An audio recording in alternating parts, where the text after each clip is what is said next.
ഇറങ്ങിക്കേ ഇറങ്ങ. നീ അല്ലേ പറഞ്ഞ ബിരിയാണി വേണമെന്ന്, ആദ്യ കൂടെ ഐസ്ക്രീം വേണമെന്ന് പറഞ്ഞു. ഇതേ നോക്കിക്കേ, അവിടെ ഒരു അടിപൊളി കല്യാണം നടക്കുന്നുണ്ട്. നമുക്ക് ഇഷ്ടം പോലെ തട്ടി കൊടുക്കാം. ക്രിസ്ത്യന്റെ കല്യാണല്ലേ, നമ്മളെ വിളിച്ചിട്ടുണ്ടോ? അതെ, നമ്മൾ വിളിച്ചു. എടി, അതിന് അവരെങ്ങനെയാ അറിയണം നമ്മളെ കല്യാണം വിളിച്ചിട്ടില്ലാന്ന്? ചെറുക്കൻ പാർട്ടിക്കാർ വിചാരിക്കും പെൺപാർട്ടിക്കാരാണ്, പെൺപാർട്ടിക്കാർ വിചാരിക്കും ചെറുക്കൻ പാർട്ടിക്കാരാണ്.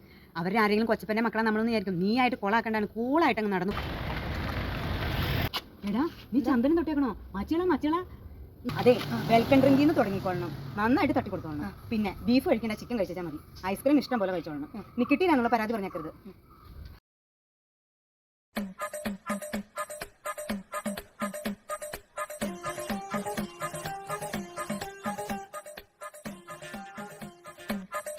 നീ എത്ര ഐസ്ക്രീം കഴിച്ചു?